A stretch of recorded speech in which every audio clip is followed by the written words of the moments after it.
Hello, it's Mrs. Clark here. I'm here to give you some background to the Olympic Games in preparation for your next task. First, one of the key things to get your head around is the idea that this was a religious festival celebrating Zeus. Imagine instead of going to chapel or church at Christmas, we went to a gathering at the Olympic site in London and had a 5-day athletics meet along with a lot of praying, music, sacrificing many animals, and feasting and drinking alongside the sports. And it was political because all the different cities across Greece, or as it was called, Hellas, all sent spectators, competitors, and officials to participate in the festival, even though they were often at war with each other. So, where was Olympia? If you look at the map, you can see on the left-hand side the region of Elis. So that's just around here. And if you look at the city of Elis, that is on this river here called the Peneus. And there's a site which you might just about be able to see called Pisa and Olympia, some miles away. So this was the site of the Olympic Games. People came from all over the Peloponnese, which was this peninsula and that part of Greece.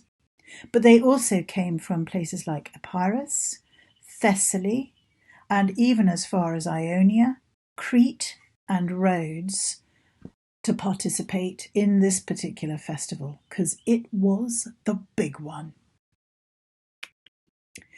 The Temple of Zeus predates the Olympic Games considerably. So the temple, which is the big building that you can see around here, that was built well before the Olympic Games began. And there was also a significant temple to Hera here, and there was also a shrine to Demeter, which is difficult to pick out in this particular drawing, who was Zeus's sister and goddess of the harvest.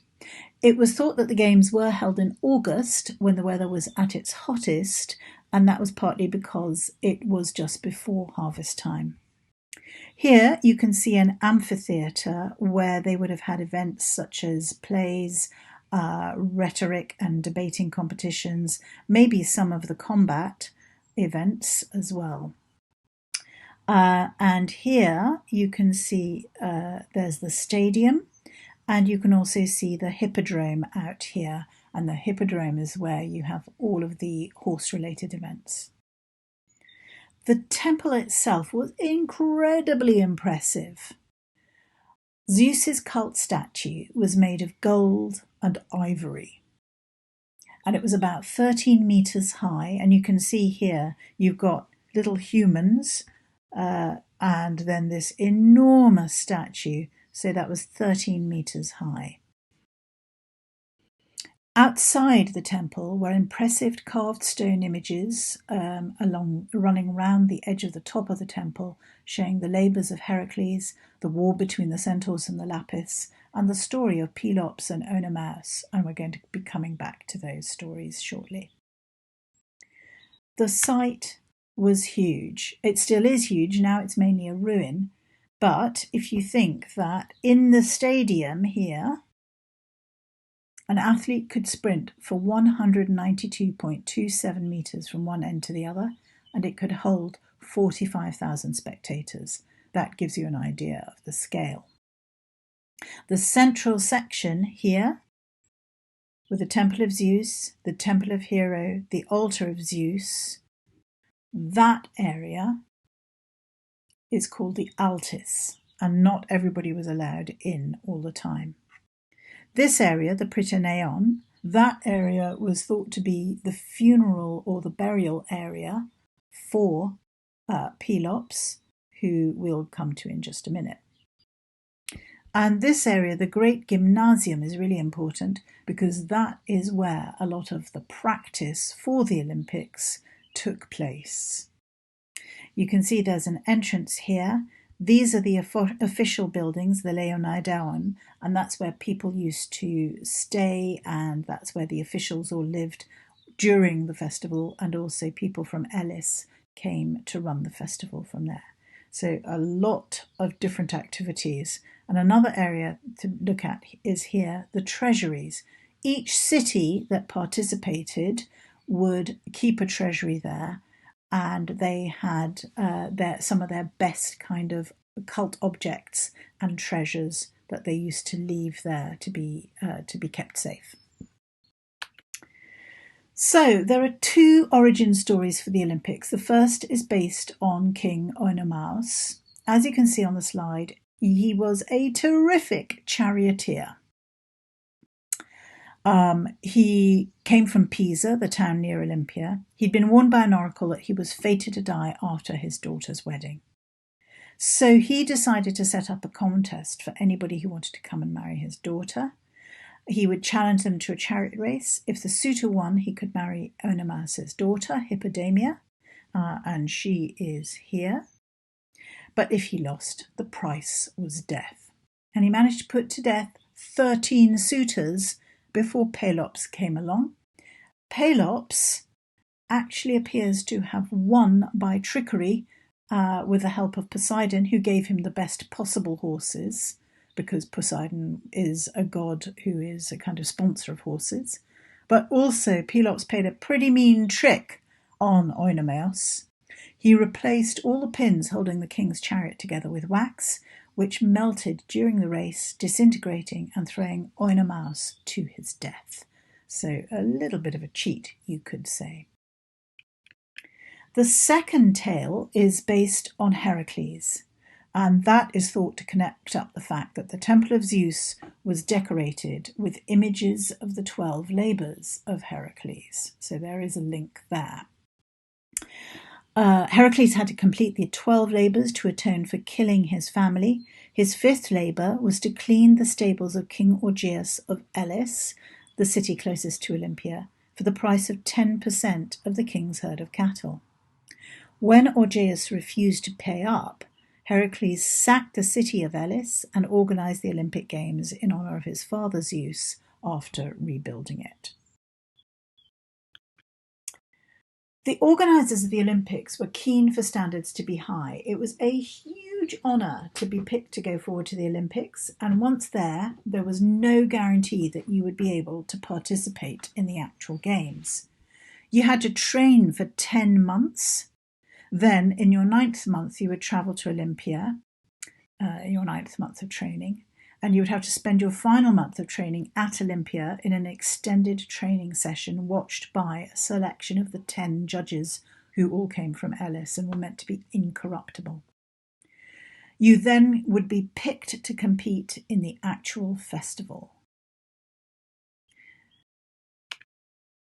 The Olympiad is a term used both for the festival itself and the period of 4 years between each Olympic festival. So just like the modern Olympics, it's a 4-yearly meeting. And you can see from this schedule that it was a complex and busy event.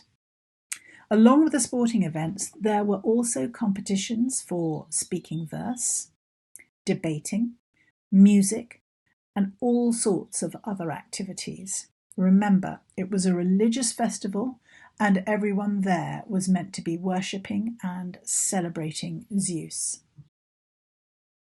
There was a real build-up to the most dangerous events.